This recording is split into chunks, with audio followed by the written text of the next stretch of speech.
On a moonless night in rural Montana, fate orchestrates an extraordinary encounter.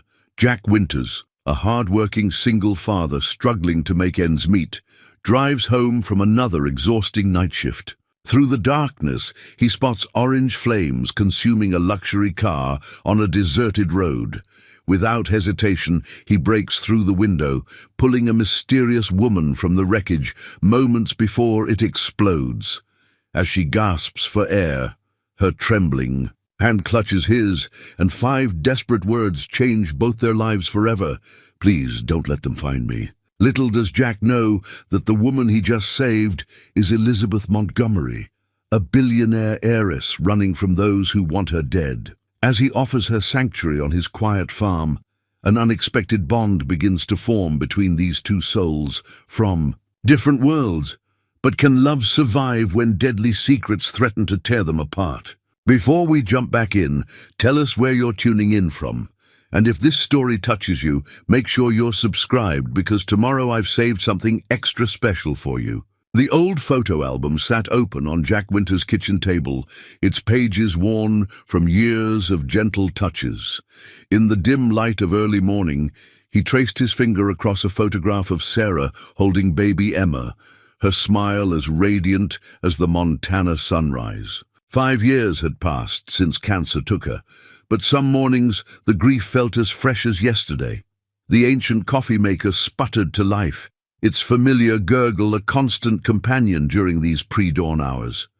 Jack's muscles ached from his night shift at the lumber mill, but there would be no rest yet. The farm demanded attention, and Emma would need breakfast before school. He closed the album carefully, tucking away memories of happier times. The kitchen window offered a view of his struggling farm, 40 acres of hope and hardship wrapped in barbed wire and mortgages. The bank had been patient so far, but patience had limits, especially in times like these. "Dad?" Emma's voice drifted down the stairs, followed by the soft pad of her footsteps. At 12, she carried herself with a grace that reminded him so much of Sarah, it sometimes caught his breath. "You're home early. Morning. Sunshine." Jack poured coffee into his thermos, hiding the exhaustion behind a warm smile. "Thought we might have breakfast together before school. How about those blueberry pancakes your mum used to make?" Emma's face lit up, but her eyes held that knowing look she'd developed far too young. "You should sleep, Dad. I can make my own breakfast, and miss our pancake tradition, not a chance." He retrieved Sarah's old recipe box, its metal corners dented and worn. "Besides, someone needs to make sure you don't use up all the blueberries like last time." As they worked together in comfortable silence, Jack watched his daughter measure ingredients with careful precision. She'd grown up too fast after Sarah died, shouldering responsibilities no child should have to bear. The guilt of that weighed on him daily, heavier than any farm equipment he'd ever lifted. The morning sun finally crested the eastern hills, painting their small kitchen in soft gold. Emma set the table while Jack flipped the last pancake, their routine as familiar as breathing. These moments, these simple, precious moments, made the endless hours at the mill worthwhile. "Dad?" Emma's voice carried that tone that meant a serious question was coming. "Tyler's mom asked if you're dating anyone yet. She said it's been long enough." Jack's spatula paused mid-flip. "Did she now?" He kept his voice light, though something old and painful stirred in his chest.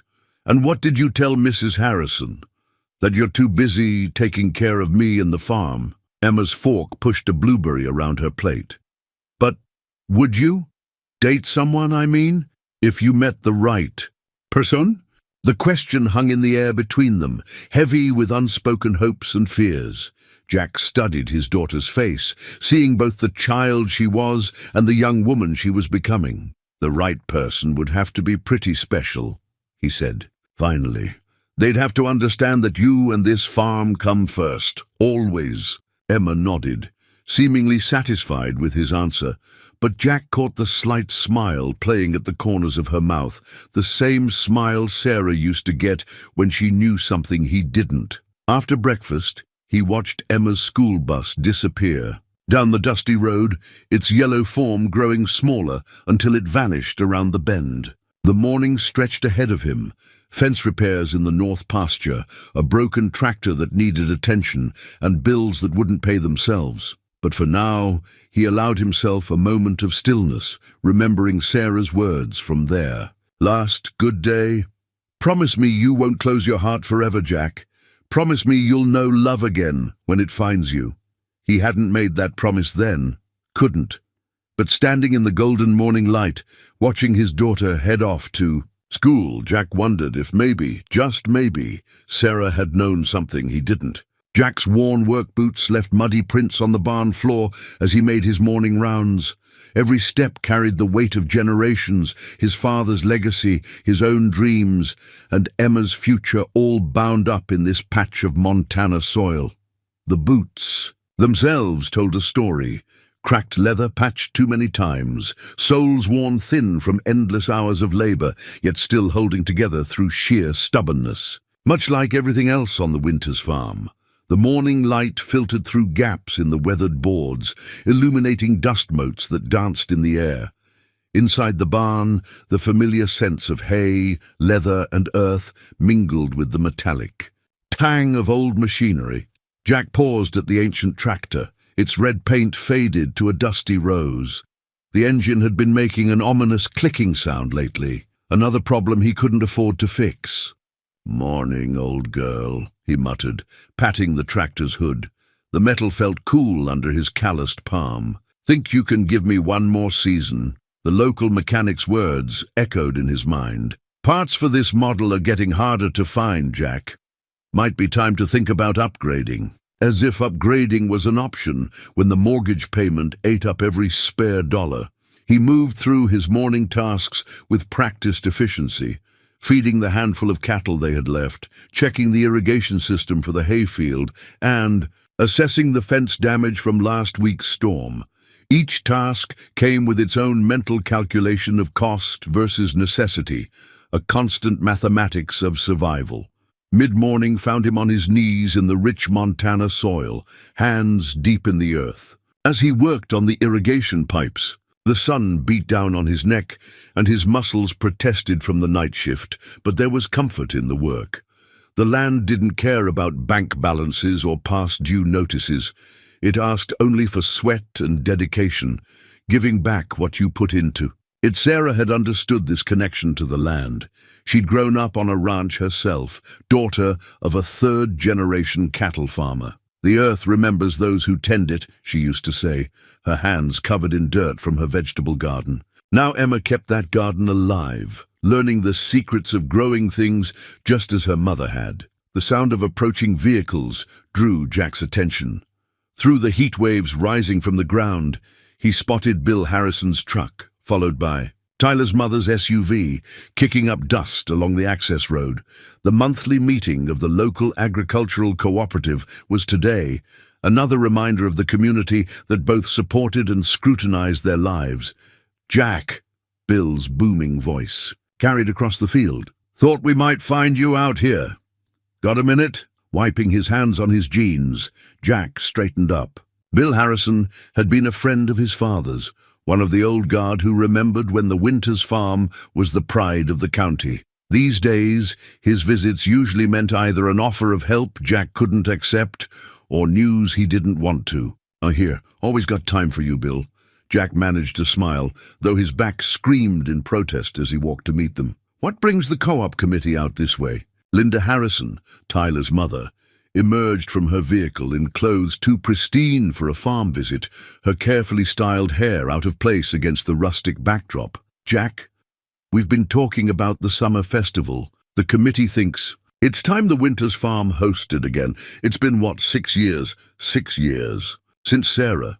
The summer festival had been her thing. She'd transformed their barn into a gathering place that drew people from 3 counties.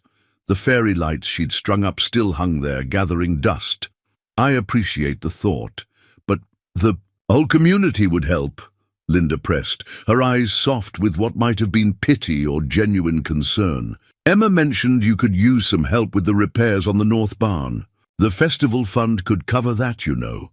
Pride warred with practicality in Jack's chest. The North Barn did need work, and the festival fund was substantial. But accepting help meant accepting scrutiny, opening their lives to the well-meaning, but gossip-prone community.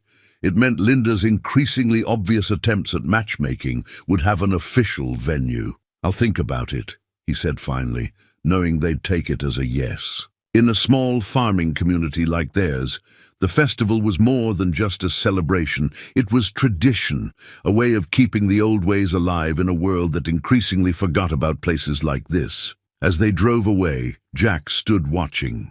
The dust settled, thinking about Sarah's festival preparations, about Emma's face lighting up at the memories of those summer nights. Maybe it was time to let some light back into the old barn. Maybe it was time for more than just survival. But first, there was a tractor to fix, a fence to mend, and somewhere in between, he needed to find time for sleep before his next night shift. The sun climbed higher in the Montana sky, indifferent to his troubles, marking another day in a life that demanded everything and promised nothing but the satisfaction of honest work. Elizabeth Montgomery's manicured fingers traced over the corporate trust document on her father's mahogany desk, each word burning into her memory like a brand. The office still smelled of his cigars, though Richard Montgomery had been dead for barely 2 weeks. The leather chair creaked as she leaned back, her father's voice echoing in her mind. "Trust your instincts, Lizzie. Numbers don't lie, but people do." The trust document told a story, one of betrayal wrapped in legal jargon and careful omissions. Column after column of transactions, each one perfectly legitimate on its surface, formed a pattern that made her blood run cold. Someone had been systematically draining the company's emergency funds, hiding the transfers behind a maze of shell corporations. "More coffee, Ms. Montgomery?" Her father's longtime secretary, Marion, appeared at the door, her face lined with concern. Elizabeth had been in the office since dawn, poring over documents most of the board thought she was too naive to understand. "No, thank you, Marion." Elizabeth smiled, though her stomach churned. "But could you tell me if Thomas is still in the building?" "Your brother left for lunch with Mr. Peterson an hour ago." Marion hesitated. "He asked me to remind you about the emergency. Board meeting tomorrow." Of course he had. Thomas, her beloved older brother, had been pushing for this meeting since the funeral. "Time to stabilize the company," he'd said, his hand warm on her shoulder. "Dad would want us to present a united front." But their father had left Elizabeth. "Controlling interest for a reason. Your brother's brilliant at making friends," he told her during one of their late-night strategy sessions. "But you see through people's masks. You'll need that skill more than ever when I'm gone." The afternoon sun cast long shadows across the office as Elizabeth photographed key documents with her phone. Each image was automatically encrypted and uploaded to a secure server. Another of her father's precautions. The corporate trust document with its damning evidence went into her briefcase. A soft knock preceded Thomas's entrance. Her brother filled the doorway in his perfectly tailored suit. Every inch the sophisticated CEO the board wanted. "Still working, sis? You should take a break. Peterson and I were just discussing tomorrow's meeting. He has some excellent suggestions for restructuring." Elizabeth met his concerned gaze, searching for any trace of the brother who had taught her to ride a bike, who had held her through their mother's funeral. "I was actually reviewing Dad's last quarter projections. Some interesting patterns in the subsidiary accounts." Something flickered behind Thomas's eyes, so brief she might have missed it if she hadn't been watching. "Don't worry about all that. The transition team will handle the details. You should focus on healing." He stepped closer, cologne masking the lingering scent of cigars. "We all want what's best for the company, for the family." Later, in her penthouse apartment, Elizabeth laid out the evidence like pieces of a puzzle. The pattern was clear now. Tomorrow's emergency meeting would be a coup. The board, led by Thomas and Peterson, would present evidence of mismanagement, force a vote of no confidence, and seize control of the company. The missing funds would never be mentioned. Her phone buzzed, a text from her father's old friend, Judge Harrison. Got your message. Documents received. Be careful. Elizabeth's hands shook as she packed a small bag. The private investigator's words echoed in her mind. Last 3 whistleblowers in similar cases, all tragic accidents within 48 hours of going public. She changed into dark clothes, transferred funds to secure accounts, and deleted her social media. The elevator to the private garage felt like a cage, each floor bringing her closer to a decision that would change everything. Her Mercedes, too conspicuous. Instead, she took the nondescript hybrid her father had insisted she keep for emergencies. The garage was empty at this hour, her footsteps echoing off concrete walls as she hurried to the car. The city lights blurred as she drove, her mind racing through contingency plans. The evidence was secure, the judge would keep it safe, but she needed time.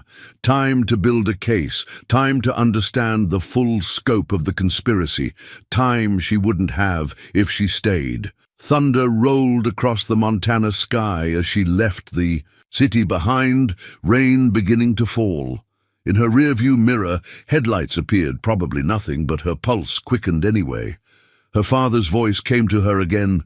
When in doubt, head for open country. Cities have too many cameras, too many ways to trap you.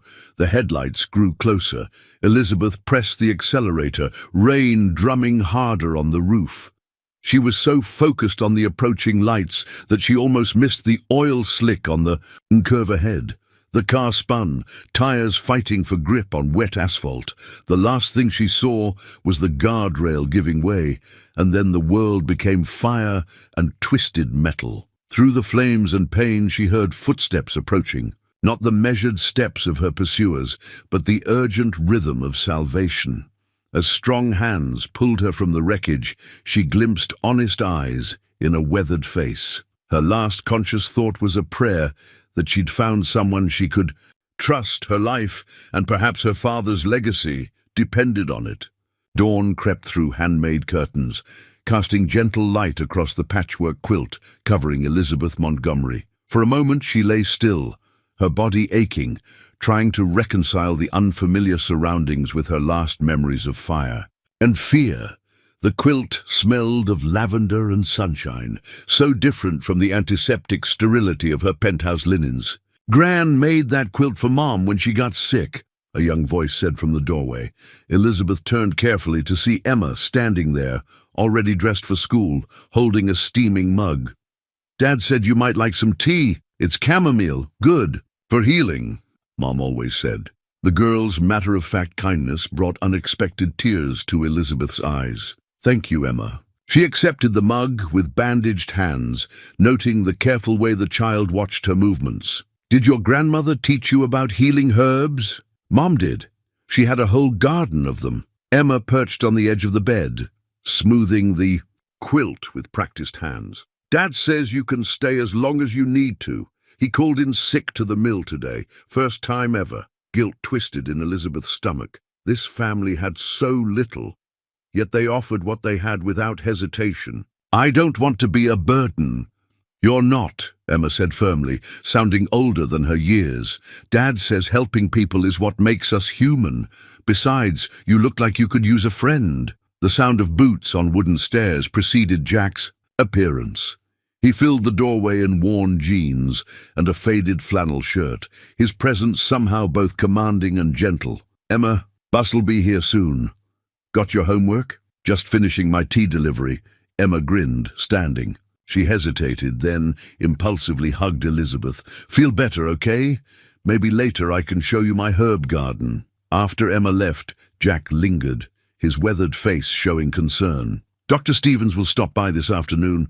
Small town. He makes house calls, and he's discreet. How's the pain?" "Manageable." Elizabeth sipped the tea, using the moment to study her rescuer in daylight.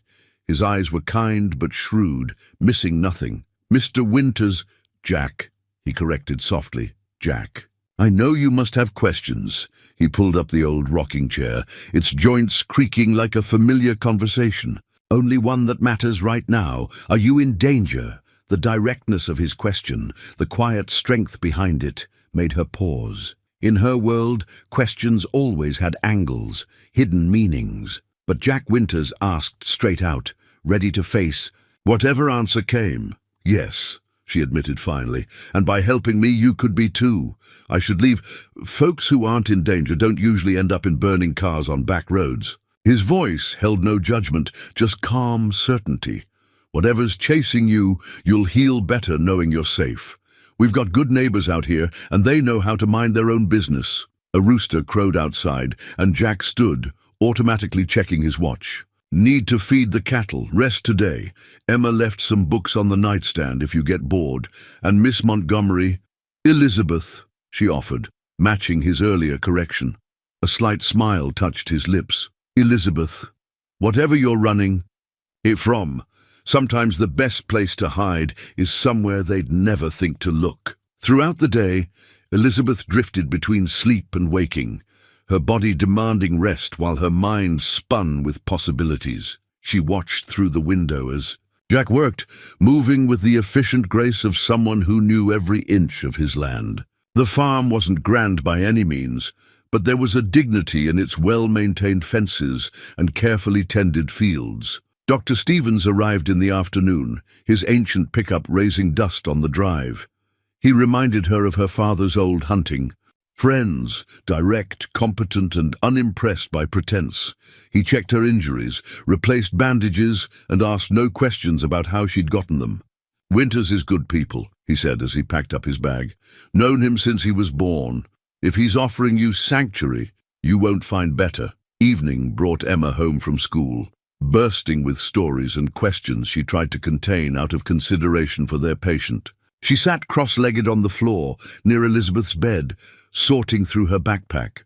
"We're studying local history," she explained, pulling out a textbook. "Did you know this valley used to hide people escaping from all sorts of things? Dad says the land keeps its own secrets." The afternoon sun slanted golden through the windows, catching the dust motes in its beam. From somewhere outside came the rhythmic sound of chopping wood, punctuated by the distant lowing of cattle. Elizabeth found herself relaxing into the peaceful cadence of farm life, her racing thoughts finally slowing. Later, Jack brought up a tray with soup and fresh bread. The simple meal tasted better than any five-star restaurant she could remember. "Emma's right about the valley," he said, helping her sit up against the pillows. "Whatever brought you here, you're not the first person these hills have hidden. Take the time you need to heal. The rest will sort itself out." As darkness fell, Elizabeth lay awake, listening to the unfamiliar night sounds of the countryside. The quilt wrapped around her like a grandmother's embrace, and for the first time since her father's death, she felt something close to peace. In running from those who would destroy her, she'd found herself in a place where time moved differently, where worth was measured not in dollars, but in the strength of helping hands and the warmth of quilts made with love. Elizabeth stared at her designer boots, now caked with mud and manure, and couldn't help but laugh. A week ago, these Italian leather treasures had clicked importantly across marble lobbies. Now they served a different purpose entirely, marking a transformation from corporate heiress to reluctant farmhand. "Something funny about those fence posts?" Jack's voice carried across the morning air, tinged with amusement.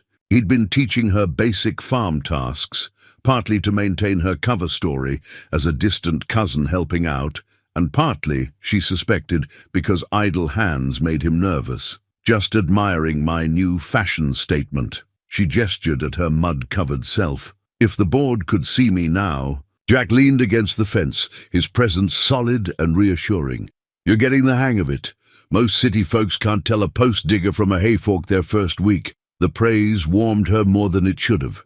She'd spent years in boardrooms commanding billion-dollar decisions, yet Jack's simple appreciation of her efforts meant something different entirely.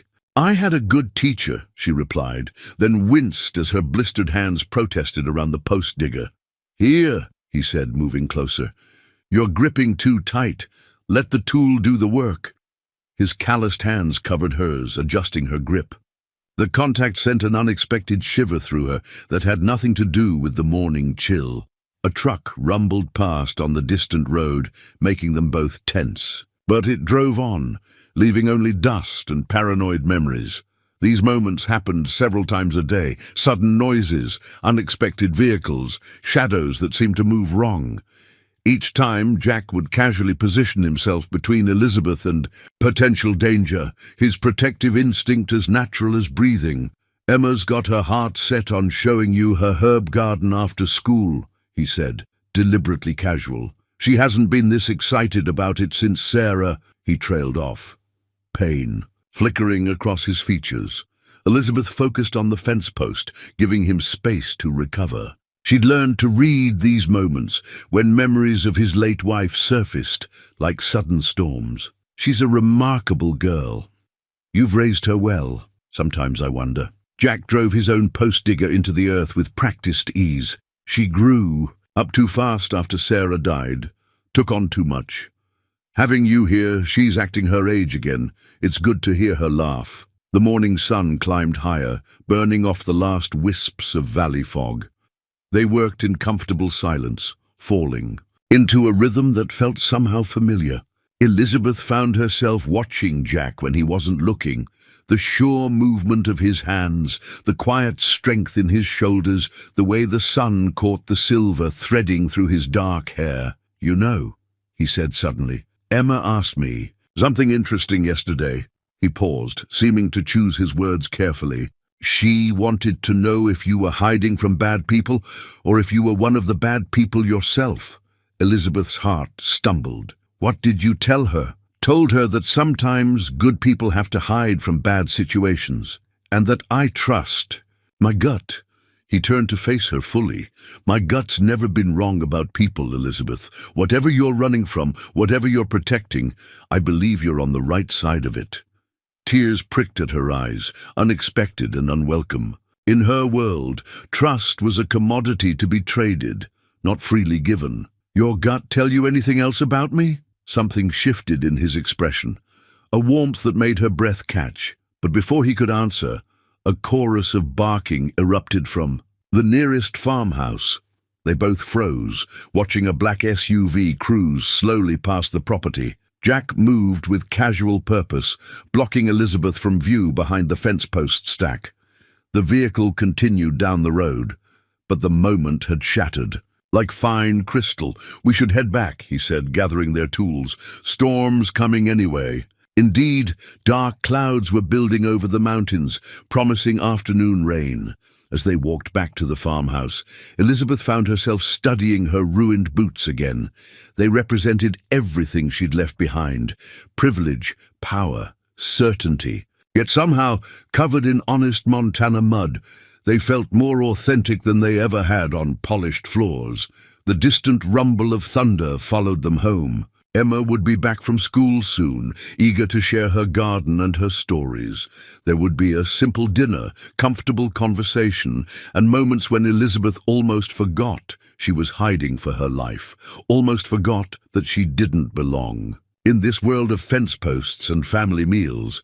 But belonging, she was learning, had little to do with where you came from. It had everything to do with where you found your heart coming to rest. And despite every rational argument against it, despite the danger she'd brought to their door, Elizabeth Montgomery's expensively educated heart was learning the simple language of farm life and the even simpler language of falling in love. The farm's account books spread across the kitchen table like a paper maze, their coffee-stained pages telling a story Elizabeth had learned to read all too well. Jack stood at the window, shoulders tense, while she ran calculations on her phones. In Calculator, her one concession to modern technology since going into hiding. "So that's why the feed costs spike every quarter," she muttered, tracing a pattern in the numbers. "Jack, who's your supplier?" "Peterson Agricultural Supply. Been using them since my father's time." He turned from the window, his expression guarded. "Why?" Elizabeth bit back a bitter laugh at the familiar name. Peterson, always Peterson, his tentacles reaching even here. "They're overcharging you. These delivery fees are nearly double the regional average, and these fuel surcharges—" She shook her head, silver-streaked dark hair falling across her face. There are at least 3 local suppliers who could do better. Jack moved closer, studying the numbers she'd circled. His proximity sent a now familiar warmth through her chest, one she couldn't afford to acknowledge. Changing suppliers isn't simple out here. Relationships matter. So do margins. Elizabeth pulled out a fresh piece of paper, beginning to sketch a basic flowchart. Look, if you restructured your ordering schedule and partnered with the Harrison farm for bulk purchases. Her hand moved swiftly, years of business strategy flowing onto the page.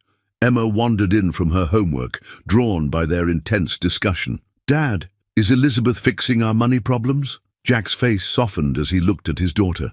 "She's trying to help us understand them better, Sunshine." "Actually," Elizabeth smiled at Emma, "I'm learning too. Your dad's taught me more about real-world economics this week than my entire MBA program." It was true. The complex dance of small farm survival made corporate finance look almost simple in comparison. The kitchen filled with the smell of Emma's attempt at chocolate chip cookies, slightly burnt, but made with love. Outside, a gentle rain began to fall, drumming on the tin roof like nature's own accounting department, tallying up its resources. "Here," Elizabeth pointed to a particular set of figures, "you're actually losing money on the hay operation when you factor in equipment maintenance. But if you converted that south field to organic produce—" She stopped, suddenly aware she might be overstepping. But Jack was looking at her with something new in his eyes. Respect mingled with curiosity. "Go on," he said softly. "I'm listening." She outlined her idea, watching his expression shift from skepticism to consideration. The local organic market was underserved, and with Emma's herb garden already thriving, the numbers danced in her head, not as cold statistics but as possibilities, as hope. "We'd need startup capital," Jack mused, running a hand through his hair. "Banks aren't exactly throwing money at small farms these days." Elizabeth's fingers itched to reach for her phone, to access one of her hidden accounts. She could solve their financial problems with a single transfer, but that would raise too many questions, create too many paper trails. Besides, she suspected Jack Winters was the kind of man who needed to save himself. "There are agricultural grants," she offered instead. "I could help with the applications. Your soil composition is perfect for organic certification, and with Emma's knowledge of herbs, could we grow lavender?" Emma piped up, pulling her slightly scorched cookies from the oven. "Like in Mom's garden." A shadow crossed Jack's face at the mention of Sarah, but it passed quickly. "Your mother always said that land would tell you what it needed to grow, if you listened carefully enough." "She was right," Elizabeth said, surprising herself with the conviction in her voice. "This farm has good bones, Jack. It just needs optimization." He laughed then, a rich sound that filled the kitchen. "Optimization? That what they call it in business school?" "Among other things." She smiled, allowing herself to enjoy the moment of connection. "Think of it as helping the land keep its promises."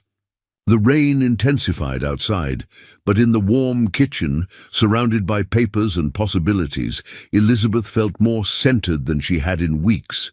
Here, helping this family find their way forward, she wasn't the Montgomery heiress or the corporate whistleblower. She was just Elizabeth, a woman with skills to share and a heart that grew more invested with each passing day. Emma set a plate of imperfect cookies between them, and they bent their heads together over the books again. As they worked, Elizabeth caught Jack watching her with an expression that made her pulse quicken. In his eyes, she saw something dangerous. Not the threat of discovery or corporate revenge, but the far more terrifying possibility of finding exactly where she belonged.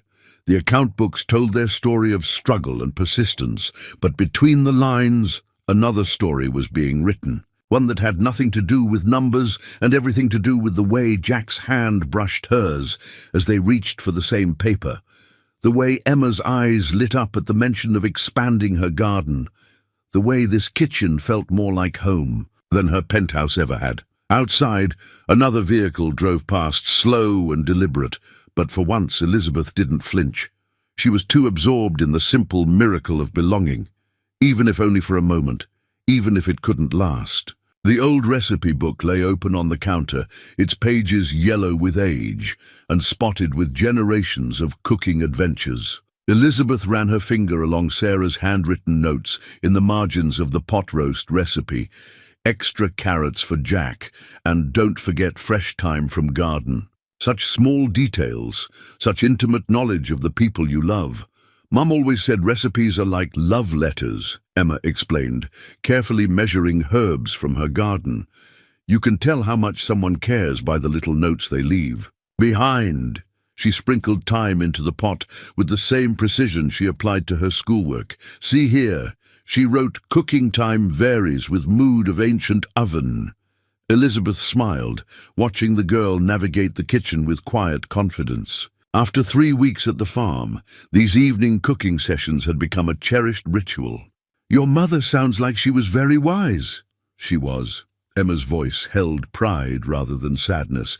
Dad says I have her way with growing things, and her terrible handwriting. The screen door creaked, and Jack stepped in from the evening chores, bringing with him the scent of hay and coming rain. He paused in the doorway, something soft crossing his face as he watched them cooking together. Elizabeth felt the weight of his gaze like a physical touch. Something smells good, he said, moving to wash up at the sink. Sarah's pot roast. Elizabeth found the recipe, Emma beamed. And I picked fresh herbs, just like Mum used to. The domestic intimacy of the moment caught in Elizabeth's throat. In her other life, dinner had been business meetings or hastily ordered luxury takeout. Here, in this farmhouse kitchen, food was an expression of care, of belonging. Thunder rumbled in the distance as they sat down to eat. The old oak table bore the marks of countless family meals, homework sessions, early morning coffees, late-night conversations. Elizabeth's place setting, she realized, had somehow become as familiar as Jack's or Emma's. Tell me about the day. You met Mom? Emma said suddenly, passing the bread basket to her father. It wasn't asked with sadness, but with the comfortable curiosity of a child who had made peace with her loss. Jack's eyes met Elizabeth's briefly before turning to his daughter. Well, I was fixing a fence on the Harrison property. Not much different from what Elizabeth and I were doing yesterday. His voice took on the cadence of a familiar story. Your mum came riding up on that spotted mare of hers, took one look at my crooked fence posts and said, if you're going to do a job, cowboy, at least do it straight. Emma finished with him giggling. And then she showed you how. That she did. Jack smiled at the memory. Your mother never let me get away with halfway work. She'd have approved of Elizabeth's business improvements, I think. Sarah always said this farm could be more than it was. Elizabeth's heart stuttered at being included in this intimate family moment. She sounds remarkable. She was, Jack said softly, and she'd be proud of how Emma's keeping her garden alive. Outside, the storm drew closer, lightning illuminating the kitchen in brief, bright flashes. The pot roast had turned out perfectly, the meat tender and fragrant with herbs. Elizabeth watched Emma sop up gravy with a piece of bread, so at ease with their unexpected guest-turned-family member. After dinner, Emma insisted on showing Elizabeth her mother's collection of pressed flowers, preserved between the pages of an old dictionary. Each dried bloom came with a story, a memory Emma shared with the generous spirit of a child who had learned that joy and sadness could coexist. The storm finally broke in earnest, rain drumming against the windows. Emma fell asleep on the couch, her head resting against Elizabeth's shoulder. Jack watched them from his armchair, his expression unreadable in the lamplight. I should get her to bed, he said finally, standing. He lifted Emma with practiced gentleness, the girl barely stirring as he carried her upstairs. Elizabeth moved to the window, watching lightning sketch white-hot paths across the Montana sky. She heard Jack's quiet footsteps returning, felt him stop behind her. Thank you, he said softly. She turned. For what? For helping her remember the good things, for making this house feel like... He trailed off, moving closer. The thunder crashed, but Elizabeth barely heard it.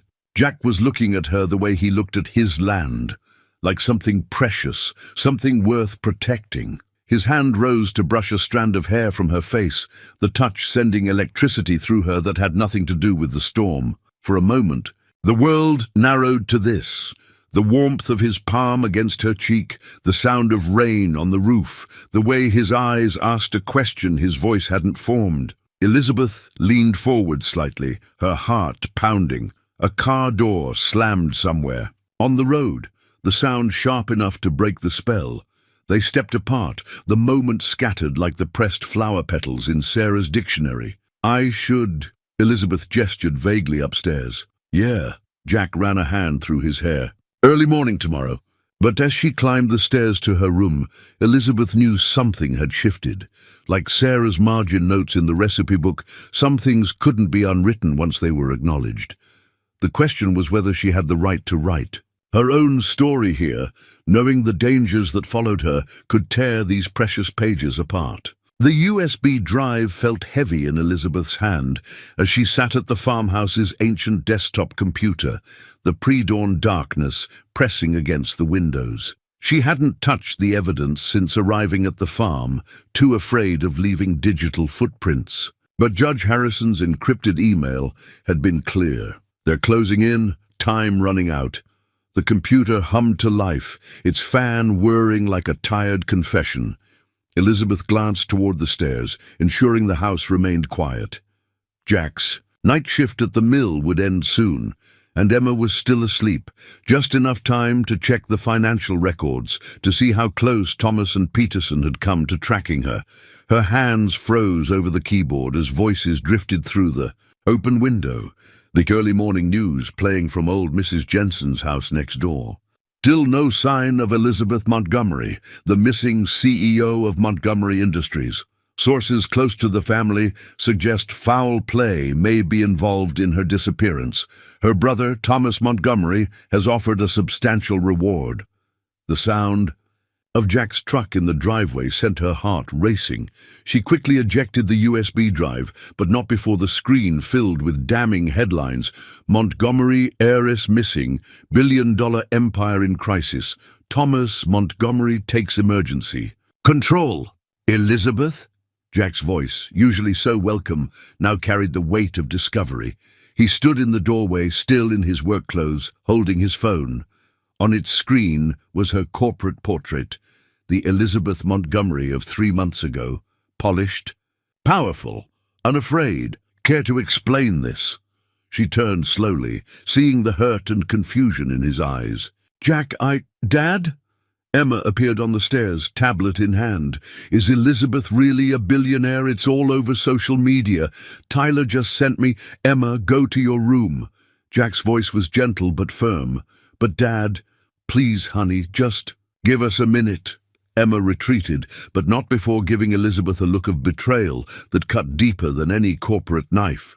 The silence that followed felt like a living thing, consuming all the trust they'd built. "Everything else," Jack said finally, moving into the room, "everything else you told us, was any of it real?" "All of it." Elizabeth stood, fighting to keep her voice steady. "The danger is real. The people after me are real.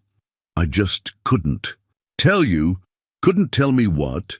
That you're not some distant cousin hiding from an abusive ex? That you're actually one of the richest women in the country?" His laugh held no humor.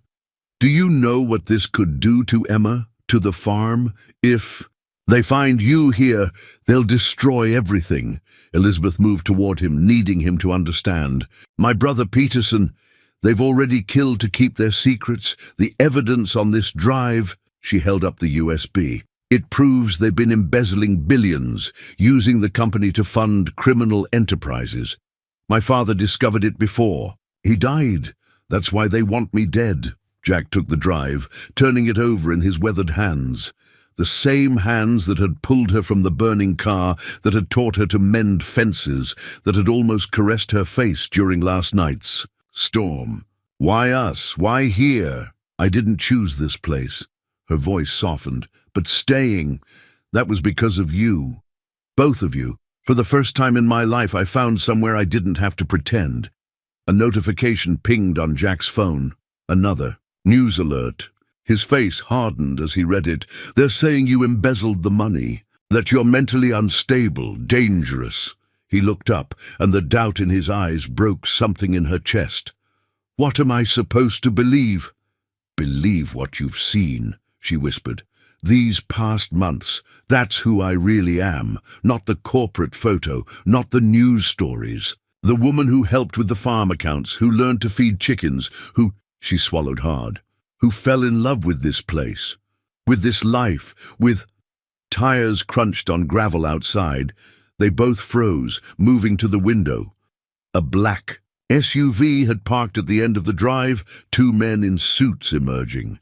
Even at this distance, Elizabeth recognized Peterson's head of security. "Backstairs," Jack said instantly, his protective instincts overriding any doubt.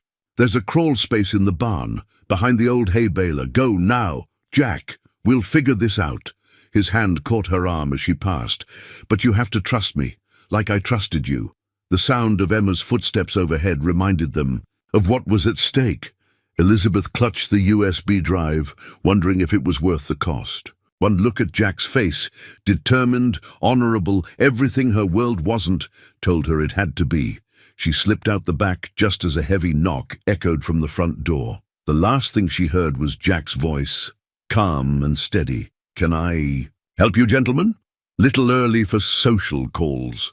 The morning sun was rising over the mountains as Elizabeth ran toward the barn, casting long shadows across the farmyard. Somewhere in the house, her two worlds were about to collide, and she couldn't be sure anything would survive the impact. Jack's fingers brushed the Army Ranger badge in his pocket, a habit from another life, one he'd left behind when Sarah got sick.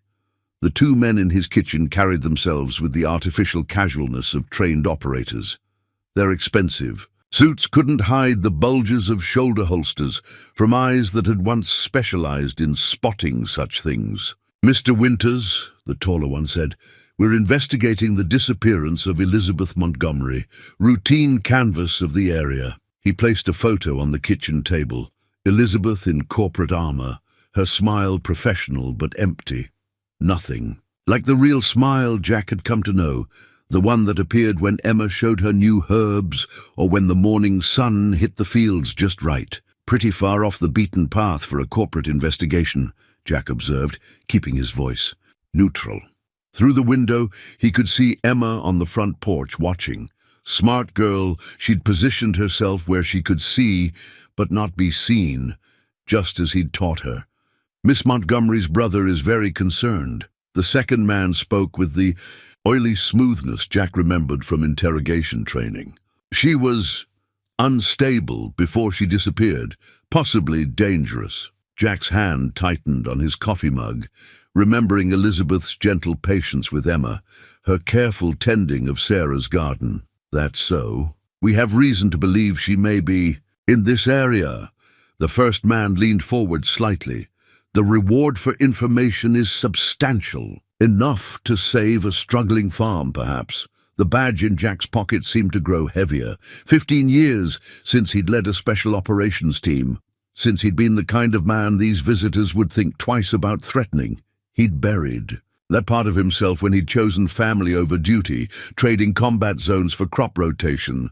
But some skills never fade. "Mind if we look around?" The second man was already standing, his hand casually near his concealed weapon. Simple welfare check. Wouldn't want any dangerous fugitives hiding in the area. Jack set his mug down carefully.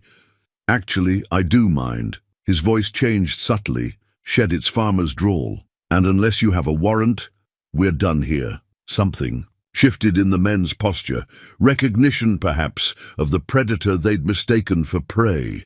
The taller one reached slowly into his jacket. "That would be unwise," Jack said softly. "My daughter's watching from the porch, phone in hand. One wrong move, and this becomes a very official incident. I'm sure Mr. Peterson would prefer to avoid police involvement." They hadn't mentioned Peterson's name. The slip made both men tense. "You seem well informed for a simple farmer," the oily one said, "and you seem underprepared for professionals." Jack smiled without warmth. "Your surveillance missed a lot." like the fact that every neighbor within 5 miles has been watching your vehicle since you turned off the highway. Small communities look after their own. As if on cue, Bill Harrison's truck rumbled past, slowing deliberately. 2 more vehicles appeared on the access road, their drivers familiar faces from the agricultural cooperative. "Here's what's going to happen," Jack continued, his voice carrying the quiet authority that had once commanded elite teams. "You're going to leave. You're going to tell your employer that Elizabeth Montgomery isn't here, and you're going to suggest that searching private property without warrants might attract unwanted attention. You're making a mistake," the tall one warned. "If you're hiding her, the only mistake," Jack cut in, "was thinking I was just another desperate farmer you could intimidate.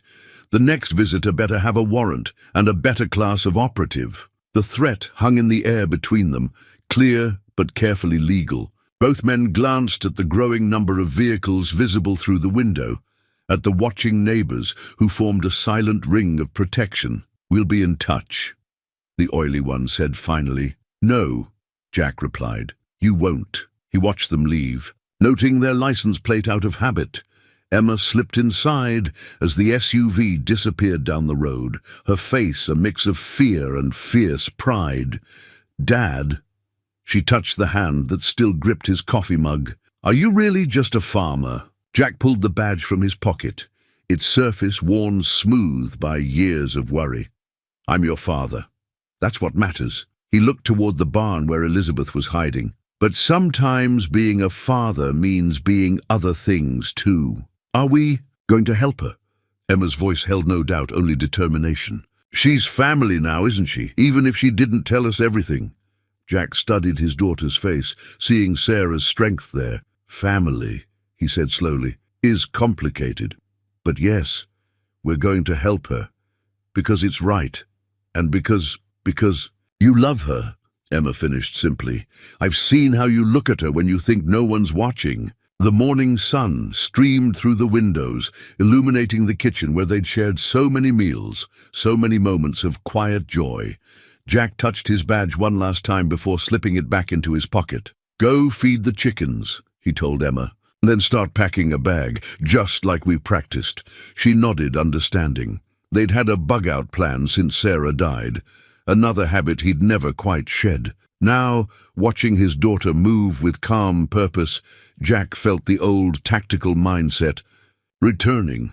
He'd kept his combat skills carefully boxed away, but for Elizabeth, for his family, it was time to become the man he used to be, the man who knew how to fight back. The security camera feeds flickered across the old laptop screen, showing 4 different views of the farm's perimeter. Elizabeth watched Jack check them methodically, his movements precise and practiced. In the 3 hours since Peterson's men had left, he'd transformed their home into a tactical operations center with the efficiency that both impressed and unsettled her. "Military-grade cameras," she observed, recognizing the quality of the infrared imaging. "Not standard farm equipment," Sarah insisted. Jack replied, adjusting one of the feeds. "After we lost the south pasture to rustlers, told her it was excessive, but..." He glanced at her. My wife had a way of seeing ahead. They were in the barn's hidden office, a space Elizabeth hadn't known existed until today. Monitors lined one wall, weapons safely locked in a gun safe on another. A go bag sat ready by the door. Everything spoke of careful preparation, of a man who had never fully left his combat training behind. 4 more vehicles just turned onto Old Mill Road, Emma reported from her position at the window. She handled the binoculars with familiar ease, no trace of fear in her voice. 2 black SUVs, 1 sedan, 1 pickup, moving slow like before. Elizabeth's chest tightened. "I should leave. You've already risked too much." "No!" Jack's response was immediate, final. "Running is what they expect. It's what they want." He turned to face her fully. "But before this goes further, I need the whole truth, not the corporate heiress version, not the fugitive version, the real story." Emma lowered her binoculars, equally intent. They deserved honesty, these 2 who had given her sanctuary. who had shown her what family could mean. "The USB drive contains proof of a decades-long conspiracy," Elizabeth began. "Peterson's company isn't just a supplier. It's a front. They've been using Montgomery Industries to launder money for years, hiding it in agricultural supply chains. Across the country, my father discovered it just before his heart attack." The bitterness in her voice made Emma flinch. "Thomas, my brother, he's been part of it from the beginning. When I found the evidence, I became a liability. And the accident that brought you here?" Jack's eyes were shrewd. "Was no accident. They thought they'd finished the job, but," she smiled grimly, "Father insisted all his children learn defensive driving, another precaution that seemed excessive at the time." A quiet beep from the security system interrupted them. Jack moved to the monitors, his expression hardening. "They're not even trying to hide now. 8 men, armed, spreading out along the tree line." "Dad?" Emma's voice carried a tremor for the first time. "Mrs. Harrison's lights just went on." "And Mr. Jensen's?" Jack nodded, unsurprised. "Community alert system, old-fashioned but effective." He reached for his phone, sending a quick text. "Bill's rallying the co-op members. No one comes after one of ours without answering to all of us." "Ours," Elizabeth whispered. His eyes met hers, soft despite the tension surrounding them. "You stopped being a stranger the day you helped Emma plant Sarah's lavender." He checked. "The monitors again. Besides, Peterson's operation threatens every farm in the valley. This was always going to be our fight, too." Headlights appeared on the main road, but these were familiar. Farmers' trucks and ranch vehicles positioning themselves strategically around the property. The community's response brought unexpected tears to Elizabeth's eyes. In the corporate world, alliances lasted only as long as profit margins allowed. This was something else entirely. "Movement at the south fence," Emma reported suddenly. "They're cutting through." Jack's phone buzzed. "Bill's people are in position. Sheriff's been notified unofficially." He turned to Elizabeth. "Last chance. This gets ugly from here." She straightened, feeling the weight of the USB drive in her pocket. "I won't run anymore. Whatever happens, we face it together." A shot rang out, a warning fired into the air. Her voice carried across the darkened farm. "Montgomery, we just want to talk." "Yeah," Jack muttered, checking the gun safe's combination lock. "That's not happening." He looked at Emma, their practiced protocol passing unspoken between them. She nodded and moved to the hidden storage space, already knowing her role. Elizabeth watched father and daughter work in seamless coordination, years of preparation becoming reality. "I never meant to bring war to your door." "War was already here," Jack replied, his voice gentle despite his focused movements. "Been here since corporations like Peterson started choking the life out of family farms. You just gave us a chance to fight back." Through the cameras, they watched Peterson's men advance through the darkness, unaware that every movement was observed, not just by Jack's security system, but by dozens of watchful neighbors. Urban operators, used to working in concrete canyons, missing the subtle signs of rural resistance. "Dad?" Emma's voice was steady again. "Remember what Mom always said about bullies?" A rare smile crossed Jack's face. "That they never expect the sheep to bite back." He checked the monitors one final time. "Well, they're about to learn what happens when they threaten the wrong flock." The night air thrummed with tension. But in that hidden room, surrounded by technology and trust, Elizabeth finally understood what she'd been running toward all along. Not just safety, but belonging. Not just protection, but purpose. Another shot split the darkness.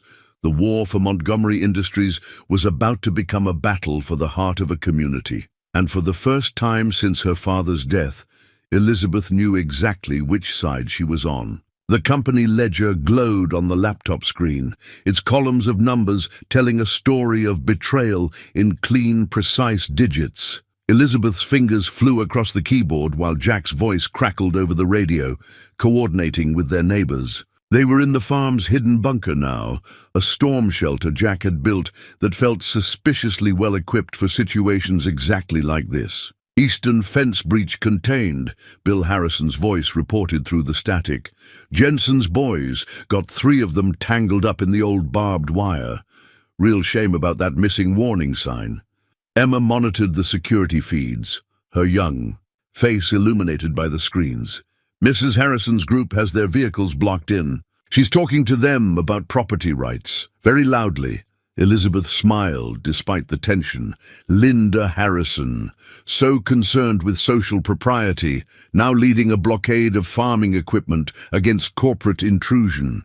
The ledger's numbers continued to scroll as her emergency codes accessed deeper levels of the Montgomery Industries network. Got it, she breathed, finding the hidden accounts. Thomas, you arrogant fool. You didn't even change Father's override protocols. Her fingers paused over the keyboard. Jack, it's ready. Once I execute this, there's no going back. Jack appeared behind her, still wearing his tactical gear, another surprise from his past life. Your call, but whatever you decide, we've got your back. The sound of breaking glass echoed through the monitors. Someone trying to breach the farmhouse. Jack's jaw tightened, but he didn't move.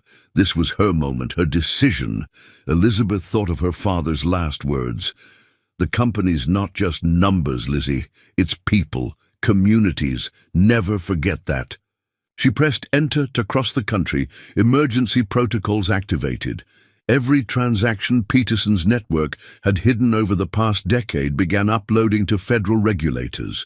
Every shell company, every fraudulent supply contract, every piece of evidence her father had discovered and she had verified, all of it pouring into the light. Multiple vehicles approaching from the highway, Emma reported. But these are different. Black sedans, government plates. FBI's Financial Crimes Unit, Elizabeth explained, watching confirmation emails flood her secure account. Judge Harrison's been keeping them updated. They were just waiting for evidence that couldn't be buried. A new voice blared through the night, amplified and official. This is the Federal Bureau of Investigation. The property is surrounded. All armed individuals are ordered to stand down immediately. The security feeds showed Peterson's men freezing, caught between corporate enforcers and federal agents. In the confusion, local farmers melted away into the darkness, years of hunting experience serving them well. Dad, Emma's voice held a note of concern. There's movement in the north field. Someone's running for the old logging road. Jack studied the infrared feed. Peterson's head of security. Man knows when a ship is sinking. He checked his weapon, an old habit. He'll have a backup vehicle stashed. He also has a copy of the evidence, Elizabeth added. Dead man's switch. Insurance against Thomas turning on him. She met Jack's eyes. We can't let him leave. For a moment, she saw the tactical commander he must have been, analyzing angles and options. Then he smiled. The warm, quiet smile she'd fallen in love with. Emma, show Elizabeth the tunnel entrance, the one that comes up behind the old oak tree. Emma nodded, understanding instantly. Mom's escape route, for when the storms get bad. I'll handle our friend.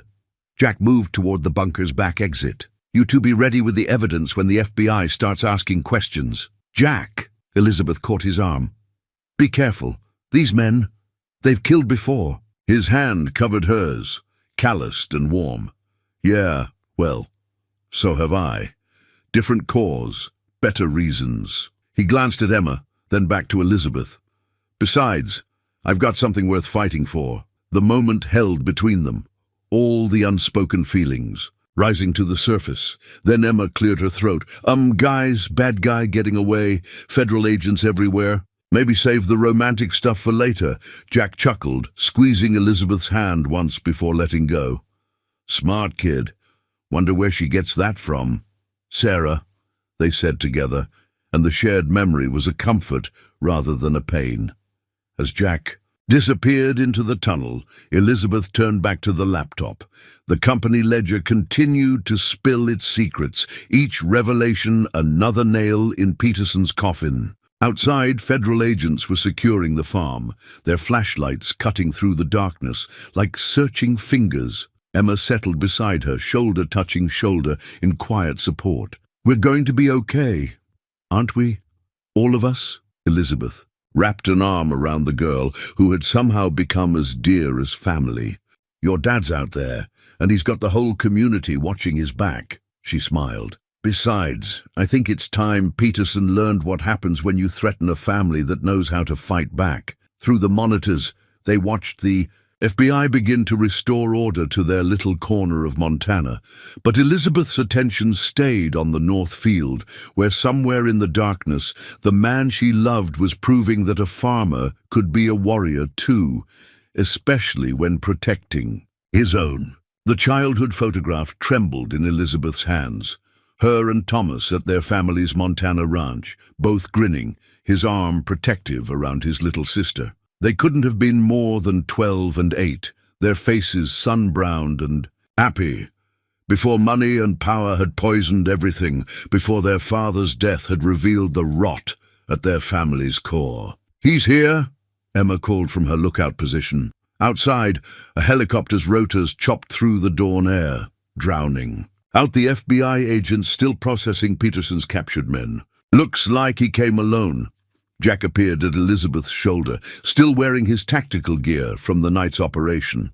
The head of security was now in federal custody, along with the evidence he'd tried to destroy. But Thomas was different.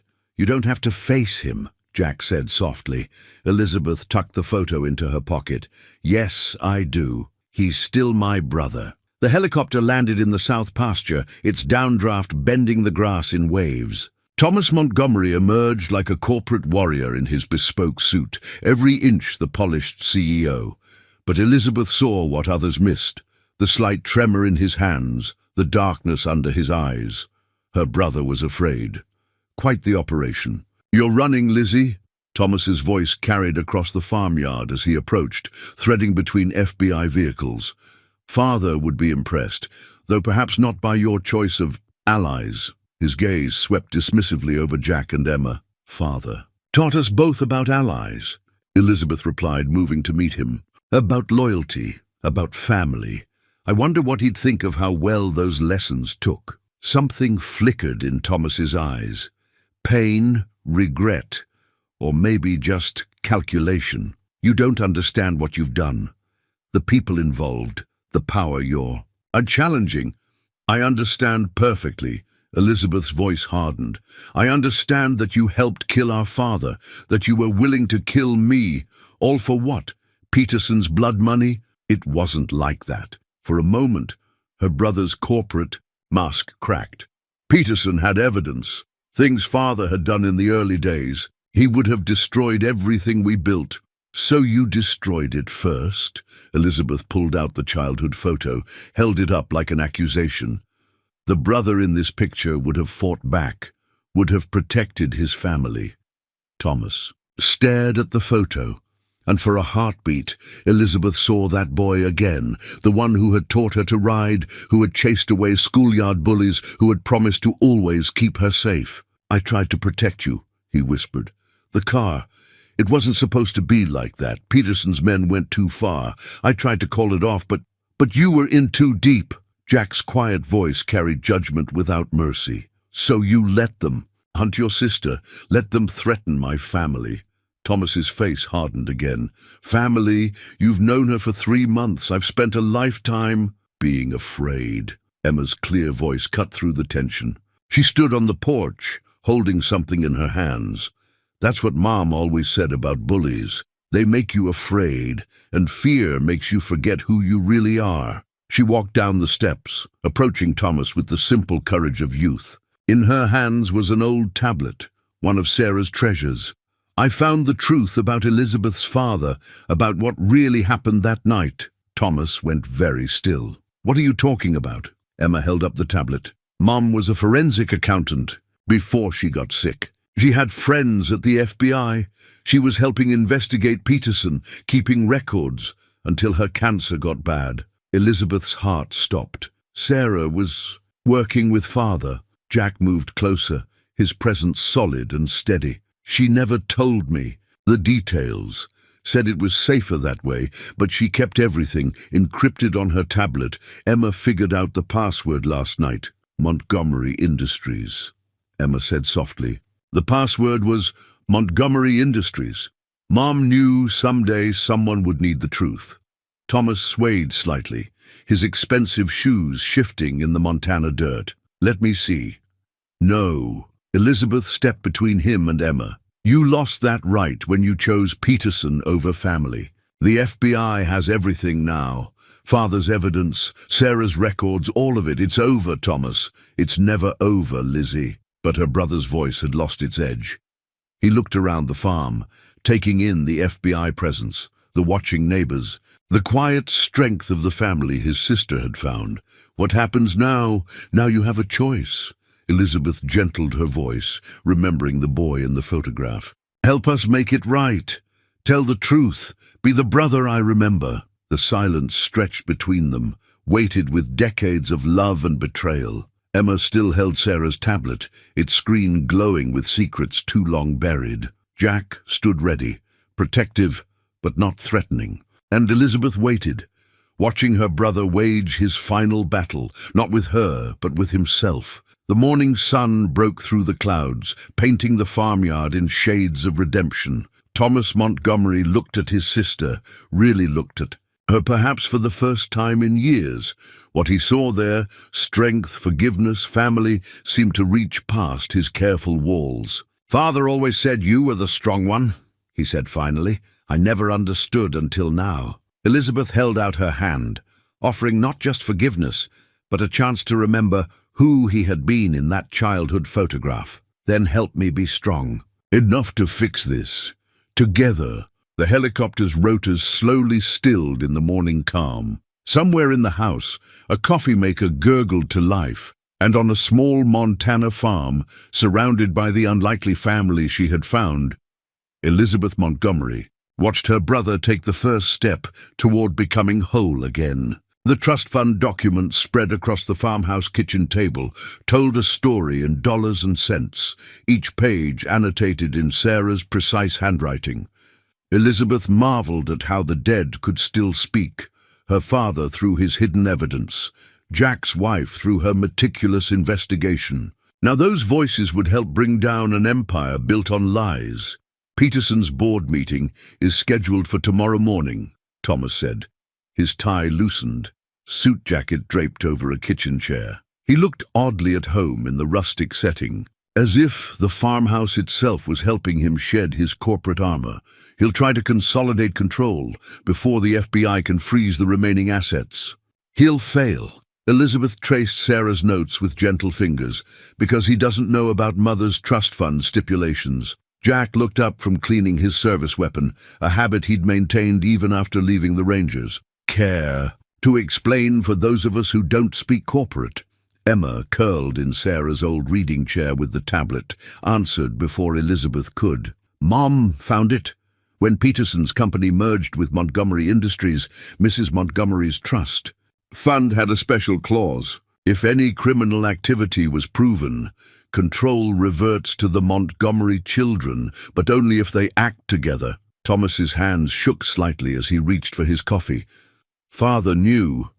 All this time he knew Peterson would try something like this.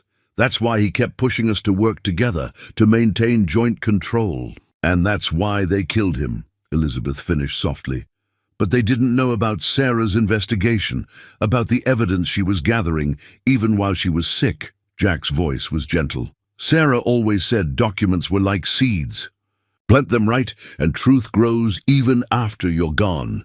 The FBI agent stationed outside did another perimeter check, his flashlight beam cutting through the gathering dusk. They had insisted on protection after Thomas's private security detail confirmed Peterson had gone off-grid, abandoning his usual protocols. He'll come here, Thomas said, stating what they all knew. When he realizes what we have, that we can prove everything, now he'll try to end it personally. It's his pattern. Let him come. Jack checked his weapon one final time before securing it. He'll find more than corporate raiders waiting this time. Elizabeth watched him move through the kitchen with tactical precision, checking sight lines and access points. In the past week, the farm's defense had been quietly reinforced, not just by FBI agents, but by neighbors who remembered Sarah's kindness, who had seen Elizabeth work their fields, who understood that some fights belonged to everyone. The trust. Fund documents are only part of it, Emma said, still scrolling through her mother's tablet. Mom mapped everything, money trails, shell companies, even Peterson's pattern of targeting family farms for hostile takeovers. She called it corporate terrorism. Thomas stood, moving to study the satellite map of the valley Jack had pinned to the wall. Peterson's used to urban warfare, boardrooms, back alleys, places he can control. He doesn't understand rural communities. No. Jack agreed, a slight smile touching his lips. He doesn't. Bill Harrison's got every farmer within 50 miles on alert. Try sneaking past people who track elk herds and mountain lions for fun. Elizabeth felt the pieces falling into place. Corporate strategy merging with rural tactical knowledge. Her. Two worlds finally working in harmony. Tomorrow morning, Peterson thinks he's walking into a board meeting to seize control. Instead, Thomas finished, he walks into a trap.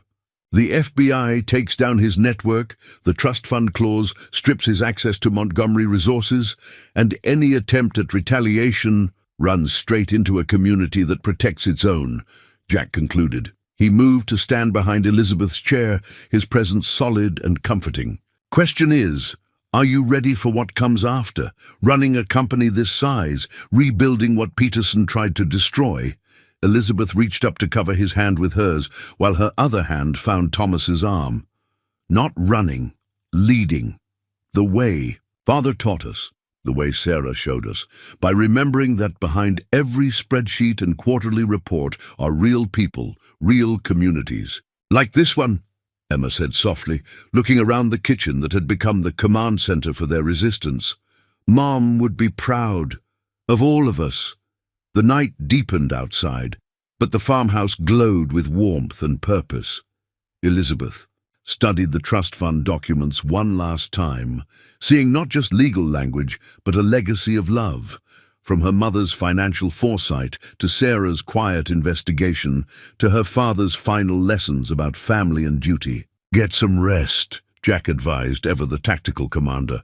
Tomorrow we remind Peterson that some things are stronger than money. Some things you can't buy or bully or break. Family, Thomas said, as if testing the word's weight. Community, Emma added, wise beyond her years. Love, Elizabeth finished, holding Jack's gaze. Together they had built something Peterson couldn't understand, a fortress made not of concrete and steel, but of trust and truth and ties that ran deeper than blood.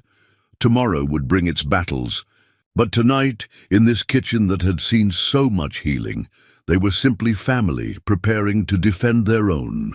The security footage played across multiple screens in the barn's hidden office, each camera capturing a different angle of Peterson's arrival. He came just before dawn, as they'd predicted, but not in the expected convoy of black SUVs. Instead, he walked up the farm's main drive alone, his Italian shoes gathering dust, his tailored suit stark against the pastoral backdrop. Arrogant bastard, Thomas muttered, watching his former mentor approach. He thinks he can still control this. No, Elizabeth corrected, studying Peterson's face on the monitors. He knows he's lost. This is about revenge now. Jack's voice crackled over their radio. Remember the plan. Let him think he's got the upper hand. Emma, you stay in the safe room no matter what you hear. I know, Dad. Their daughter's voice was steady. Mrs. Harrison is here with me. We're monitoring all frequencies. Elizabeth touched the screen where Peterson's image walked closer, remembering board meetings and charity galas, all the times she'd seen him standing beside her father, all the times he'd smiled while plotting their destruction. He's carrying, Thomas noted, left shoulder holster. Expected that, Jack replied. Bill's people are in position. FBI's holding back unless things go south. Elizabeth? She straightened, smoothing her shirt, one of Sarah's old flannels worn soft with time and love. Ready. The farmhouse door stood open in morning stillness.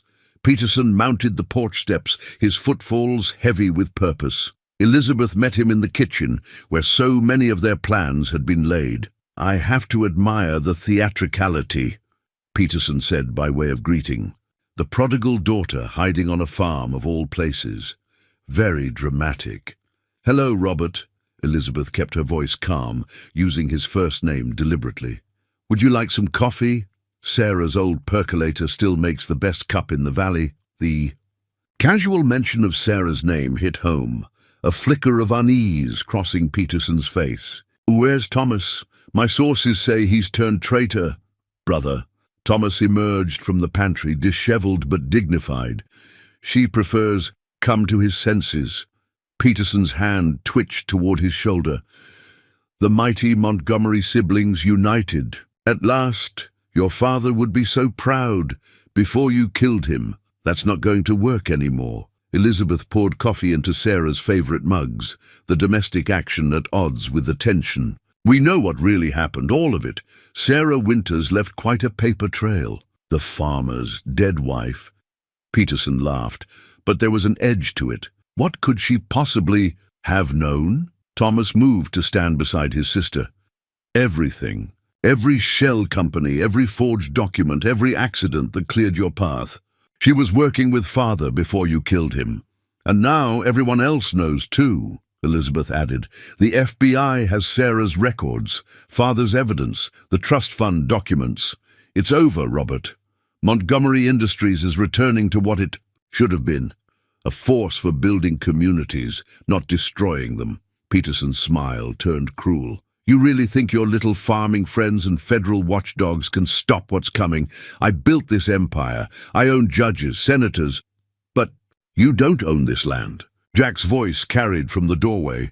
He stood relaxed but ready, every inch the special operations veteran. "And you don't know much about rural communities." The farmer plays hero. Peterson's hand moved toward his holster. "Stay out of this. It's beyond your comprehension." "See, that's your mistake."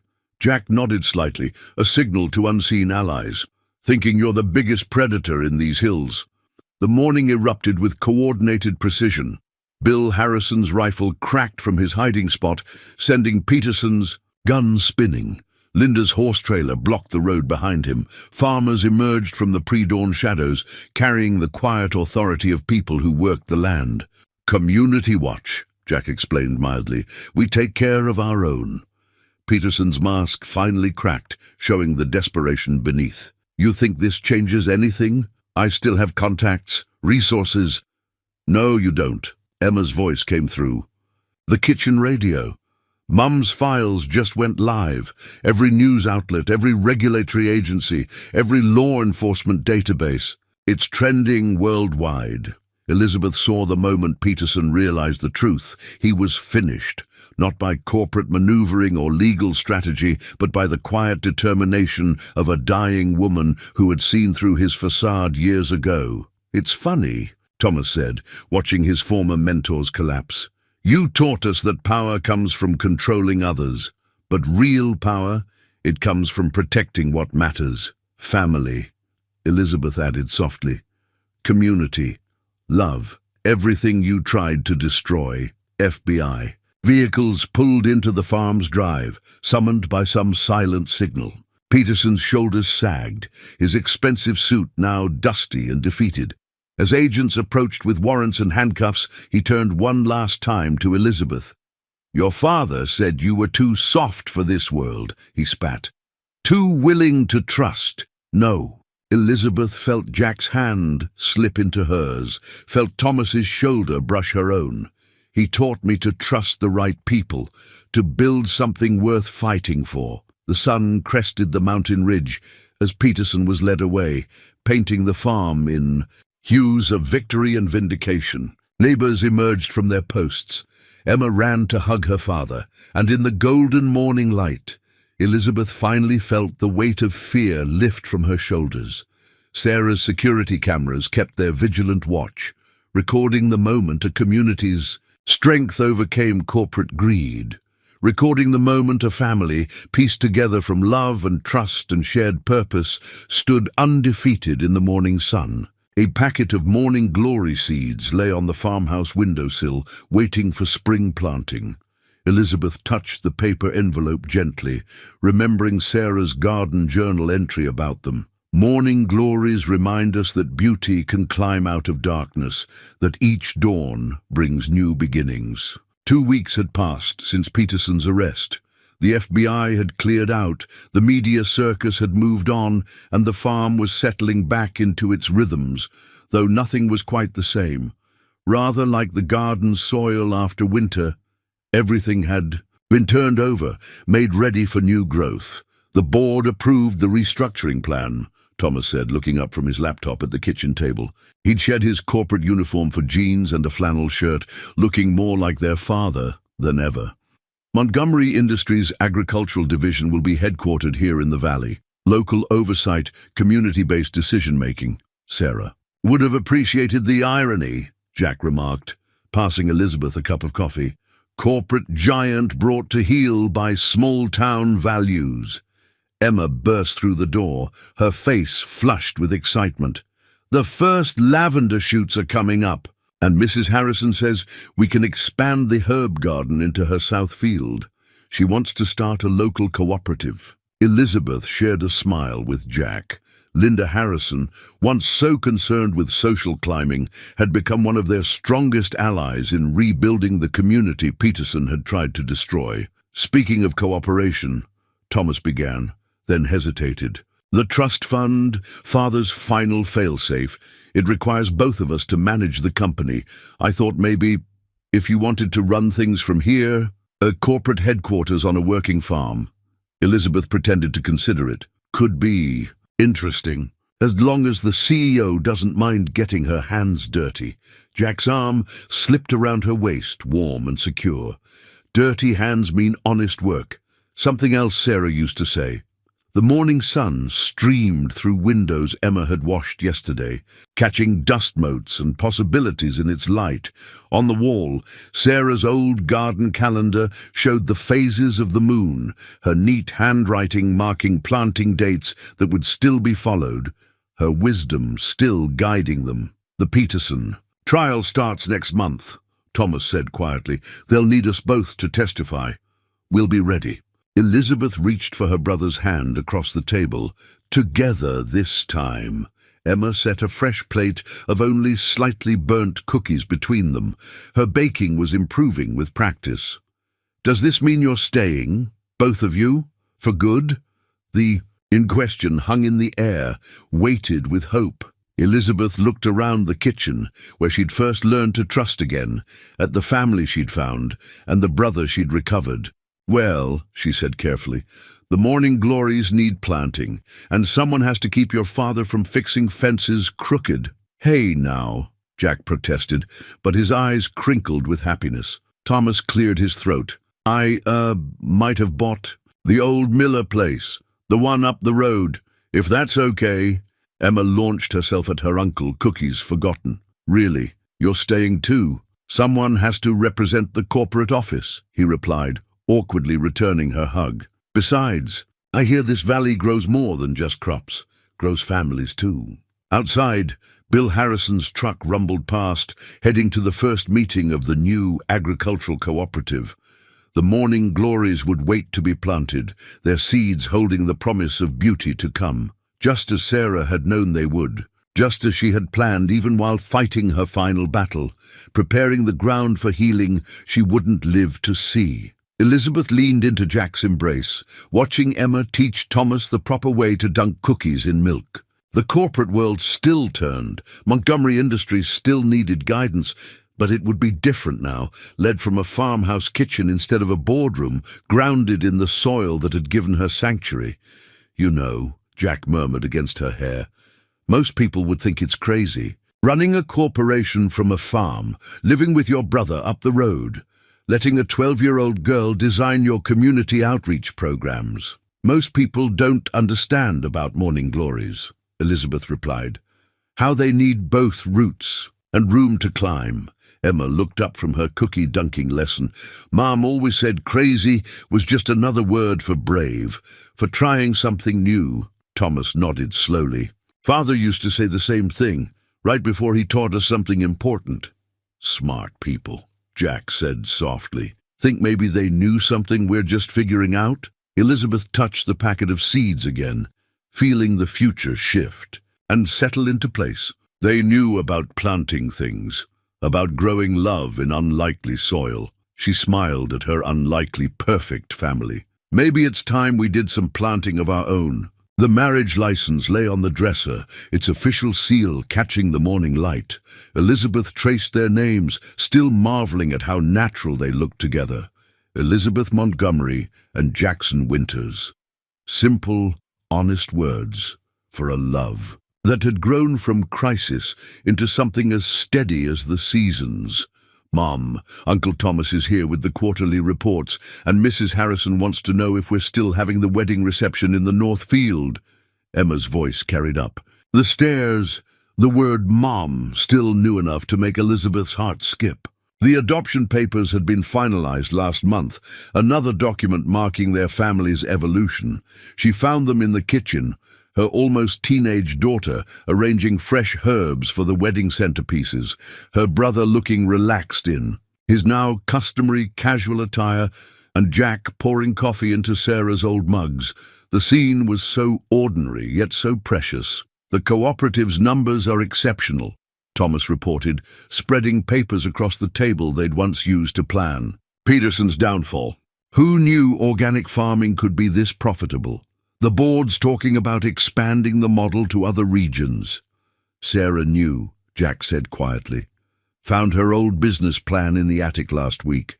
She'd mapped out everything, the cooperative, the community-based management, even the integration with Montgomery Industries. She just ran out of time to see it through. Elizabeth touched the herbs Emma was arranging. Lavender and thyme from Sarah's garden, now expanded across 3 farms. She saw it through us, all of us. The past year had transformed more than just their family. The valley had become a model for rural economic revival, with Montgomery Industries' agricultural division leading the way in sustainable farming practices. Peterson's trial had ended in a conviction. His empire dismantled, his stolen assets returned to the communities he'd tried to destroy. Did you ever imagine? Thomas mused, watching Emma work. That day you pulled Elizabeth from that burning car. That I'd end up with a corporate executive for a wife, a reformed corporate raider for a brother-in-law, and a daughter who can calculate profit margins while breeding heritage herbs? Jack smiled, drawing Elizabeth close. Life's funny that way. Emma looked up from her arrangements. Mom, Sarah, she wrote about that too. In her journal, she said love was like her garden. You plant the seeds, but you can't always predict what will grow. The kitchen filled with morning light, turning Emma's herbs into stained glass, catching the tears in Elizabeth's eyes. So much had changed, yet the heart of their home remained the same. This kitchen where they'd planned battles and celebrated victories, where they'd learned to be a family. The FBI called, Thomas mentioned, trying to sound casual. They want us to consult on other cases of corporate land grabs targeting farming communities. Apparently, we are experts now. We. Elizabeth raised an eyebrow at her brother. Thomas shrugged, a gesture so like their father it hurt. Well, I do have some inside knowledge of how these operations work, and a vested interest in stopping them. He glanced around the kitchen, at the life they'd built from the ashes of their old world. Besides, someone has to keep you from going too soft on the corporate raiders. Soft? Jack chuckled. Your sister just negotiated the toughest agricultural labor standards in the country. Made 3 CEOs cry last week alone. Yeah, but she lets Emma's 4-H club use the corporate jet for field trips, Thomas countered. Educational outreach, Elizabeth deadpanned. Very tax-deductible. Emma finished the last centerpiece, stepping back to admire her work. Perfect for tomorrow, simple but elegant, just like Mom Sarah always said a farm wedding should be. The ya be. Words held no sadness now, just love and remembrance. Sarah's presence lived in every corner of their home, not as a ghost, but as a foundation, the soil from which their blended family had grown. "Speaking of the wedding," Jack said, "Bill Harrison wants to know if he's still giving the bride away or if that honor goes to Thomas." "Both," Elizabeth decided, watching her brother's face light up. "This family's about building bridges, not choosing sides." Thomas cleared his throat. "Dad would have liked that. He always said the Montgomery strength was in our unity, not our divisions." "He would have loved all of this," Elizabeth agreed. "The farm, the cooperative, the way we've merged his business vision with Sarah's community values." "He would have loved you," Emma said simply, hugging Elizabeth, "just like we do." Outside, wedding preparations were underway. The north field where they'd once fought Peterson's men now held tables and chairs, fairy lights strung between posts like stars caught in nets. Tomorrow, under Montana's vast sky, they would make official what their hearts had known for months, that love, like morning glories, could bloom in the most unexpected places. Elizabeth Montgomery Winters stood in her farmhouse kitchen, surrounded by the family she'd found and the brother she'd recovered, breathing in the scent of herbs and coffee and possibility. Tomorrow would bring new challenges, new opportunities to defend what they'd built. But today, in this moment, she was exactly where she was meant to be, home. The family portrait hung in the farmhouse kitchen, capturing a moment 5 years after the wedding. Elizabeth and Jack stood center, their love evident in the way they leaned toward each other. Emma, now 17, held her 4-H championship ribbon, surrounded by the herbs she'd made famous throughout the valley. Thomas sat on the porch steps beside them, his corporate polish softened by years of country living, a genuine smile replacing his old boardroom mask. But it was the background that told the real story. Sarah's garden expanded into acres of organic herbs, the cooperative's processing barn gleaming with solar panels, and the Montgomery Winters Agricultural Institute rising from restored farmland. The institute, Emma's idea, had become a beacon for communities fighting corporate land grabs, a place where business expertise met rural wisdom. They still called it the farm, where love grew from ashes, where a burning car brought together two worlds, where morning glories climbed toward heaven every spring, carrying Sarah's legacy in their blooms. And in the valley, they still told the story of how a corporate heiress and a farmer proved that the strongest foundations are built not with money or power, but with trust, truth, and the courage to choose love. In Sarah's garden, beneath the Montana sky, her final journal entry had become their family motto, etched in stone. Plant hope, nurture love, trust in tomorrow's bloom.